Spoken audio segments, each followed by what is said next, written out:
Welcome to The Explainer. So let me ask you something.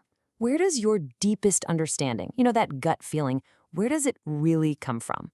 We're always told it's all in our heads, right? It's all about the brain. But today, we're going to look at an ancient model of consciousness that completely flips that idea on its head. What if the real command center for your thoughts, your feelings, and your beliefs isn't your brain at all? Seriously, think about it. That last time you had that aha moment where something just clicked, where did you feel that? Was it just a bunch of neurons firing in your skull, or did you feel it somewhere deeper, somewhere in your chest? Well, our modern world gives us a pretty clear answer, but what if there's another one? And here's the big showdown. On one side, you've got the modern view we all grew up with. The brain is the command center. It does all the heavy lifting, thinking, feeling, deciding. But on the other side, we have this ancient answer from the Quranic tradition. And it says, no, wait a minute, the heart is the command center. It's the place that truly understands, that believes, that guides you. It's not just a pump, it's the very source of your moral compass. Okay, so let's really dive into this idea of the heart as our command center. What does that even mean? I mean, how can an organ that literally pumps blood also be the source of our deepest insights and understanding? Let's unpack this. Now, this ancient teaching, it's not trying to be poetic or metaphorical here. It's proposing a pretty radical idea. The heart is a functional control center. It's saying that the state of your heart, whether it's healthy or sick, actually determines the health of your entire being. We're talking your actions, your well-being, absolutely everything. All right, but hold on. If the heart is in charge, where does that leave the brain? I mean, what's the role of our intellect in all of this? Is it just sitting on the sidelines? Let's break down this really crucial distinction. So when this tradition talks about the qalb, the heart, it's not talking about the physical beating organ in your chest. Not exactly. It's talking about a deeper, non-physical center of what you might call moral cognition. This is the part of you that makes sense of the world, the part that decides what to believe and what to reject. It's where meaning is made. This verse from the Quran just captures the idea perfectly. It's suggesting that true blindness, real ignorance, isn't about what our eyes can't see. It's about what our hearts can't understand.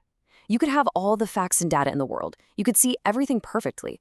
But if your heart is closed off, you'll completely miss the point. This table really lays it all out. Look, the heart is the boss. It's the governing center that sets the direction. The intellect, on the other hand, is like a brilliant, powerful tool. It's the employee executing the plan. So if the heart is pointed towards truth, that brilliant intellect produces wisdom and deep contemplation.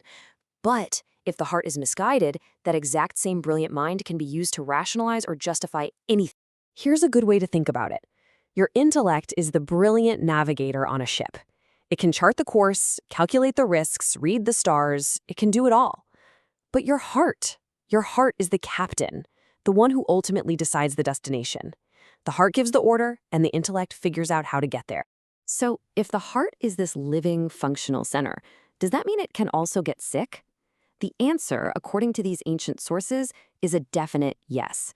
Just like any vital organ in your body, the heart can be healthy or diseased, it can be vibrant, or it can be spiritually dead. And, it's not like a simple on-off switch from good to bad.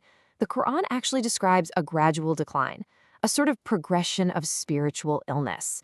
It's a journey, and the choices we make every day determine which path we're taking. So here's how it can happen. It starts with what's called a diseased heart. One that's been weakened by things like arrogance, hypocrisy, or just that feeling of being torn inside. Now, if we keep ignoring the truth, our heart's sensitivity starts to fade, and it becomes turned. And if we just persist in that denial, it can eventually become sealed, just completely closed off to any guidance. But of course, it doesn't have to be that way. The total opposite of this decline is the healthy, living heart. This is a heart that's responsive, it's sensitive, and it's at peace. And this isn't about being emotionless. It's about finding this deep sense of tranquility and purpose, even in the middle of chaos. I know this might all sound a bit ancient or abstract, but think about these very modern terms: moral injury, burnout, addiction, moral disengagement. These are all states of deep inner conflict and disconnect that we talk about all the time. Well, from the perspective of this ancient model, these are all just symptoms of a heart in distress. Okay, so if our hearts can get sick, that leads to the big question: can they also be healed? And the answer is a resounding yes. But just like our bodies, our hearts need the right kind of nourishment to get better. So how do we feed the heart? It really all comes down to a kind of spiritual nutrition. It's a simple analogy, but it's powerful. Just like we need healthy food to fuel our bodies, our hearts need specific inputs to stay vibrant and healthy. Without that right spiritual sustenance, they can get weak and eventually they can harden. And this teaching, wow, it is incredibly direct. The act of remembrance, dhikr in Arabic, isn't just a nice little spiritual practice you do on the side. It's presented as the very lifeblood of the heart. To neglect it isn't just to be a little weak, it's to be, spiritually speaking, like the walking dead. So, what are these key spiritual nutrients? Well, it's things like consistent remembrance of God, reading scripture with real presence and intention, sincere prayer, and the humility to frequently ask for forgiveness. But it's also about being sincere in what we do, practicing self-control, and even the people we choose to surround ourselves with. All of these things are either feeding or starving our hearts. I know what you might be thinking. That sounds like a lot to take on.